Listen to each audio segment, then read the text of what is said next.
So I am at LAX right now, awaiting my first flight of a couple to Calgary back home. And I really enjoyed my time in California. I haven't been here in 20 years. It brought back memories being in the airport again and seeing that. So the last time I was here, I was awaiting a flight to China to go to Tibet for the first time. And this is like 2001, 2002, it was a long time ago. And it just brought back so many good memories. The LA is this really unique city, and I've really enjoyed being here. We were in Temecula for a little bit, which is kind of Southern California's wine country. Went on a wine tour. We're at a beautiful Airbnb doing some coaching, training, helping people out with mindset and masterminding and a whole bunch of things. And then spent the week in LA to get ready for another event in LA, in Irvine. And just I've really enjoyed it. The LA traffic is fantastic. I love it. So a lot of people think that LA is this crazy place to drive. It actually makes so much sense on so many levels. You go from one 6-lane freeway to another 6-lane freeway to another 6-lane freeway to get around. So it's not bad. I mean, yeah, you can get some traffic congestion, but really it's not all that bad. I didn't travel at rush hour on purpose. But on the way out to Temecula, it was like a 2.5 hour drive, and there were just gorgeous mountains everywhere. The mountains in California, I mean, I live next to the Rockies, which are pretty breathtaking. It's pretty phenomenal. And California mountains are gorgeous. They're absolutely gorgeous. They're green, they're rolling, they're really beautiful. And then every little space in between is filled up with people. And what I loved about LA traffic or California traffic is that it makes sense. People pay attention. I didn't run into one situation where somebody was not paying attention. Where I'm from in Calgary, nobody pays attention. The traffic isn't as congested, but maybe for that reason, just very few people pay attention. And so you've got to be really careful in Calgary, in California. I had zero problems whatsoever. Motorbikes are weaving in and out of traffic. It's absolutely nuts, but a lot of fun. It reminded me of China a little bit when I was driving there.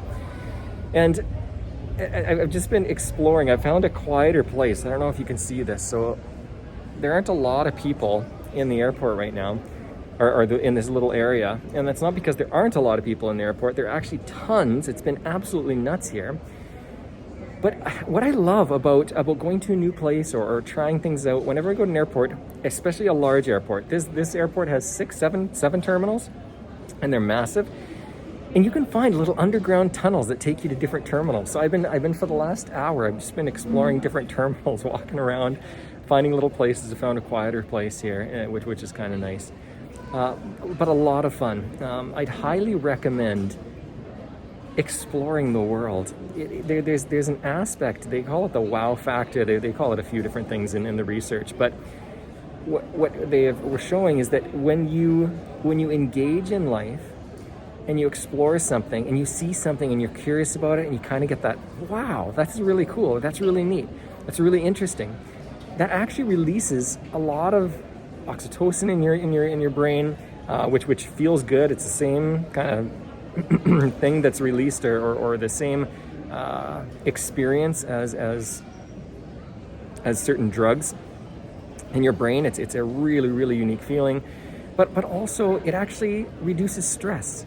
It helps us. It reduces adrenaline and cortisol. It allows us to relax. It allows us to enjoy life a little bit more. And that's something that I'm going to encourage you to do wherever you're at. Whether you're in Canada right now, which I'll be there in a few hours, or whether you're somewhere traveling, wherever you go, wherever you are, try to experience life in a really unique way. Just find the wow in everyday life. And I'm going to give you one more example. My mom does this extremely well. Wherever she is, no matter how many times she has been there or driven there or whatever, she experiences life in a really unique way, and she just finds everything fascinating. It's like not a childish, but a childlike awe, where she sees the awe in everything. And it's so much fun being around her, because it's like being around, again, I'm not demeaning my mom at all. This is said with respect, that she's like a child, and it's like hanging out with a child, where kids are so much fun to hang out with my kids, because they find so many things interesting. And there's this delight that they find that we take on, and it's delightful for us to watch. This is why anyone smiles at a kid.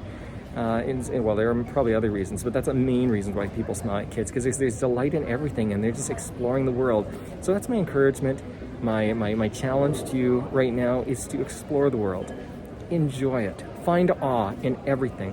Whether it's the mundane, whether you're walking on the street on your home street, and you're looking at the grass beside you, or a bird, or bugs on the sidewalk, whatever it is, find awe in what you see every day. And as you do that, you'll actually live a far more satisfied life.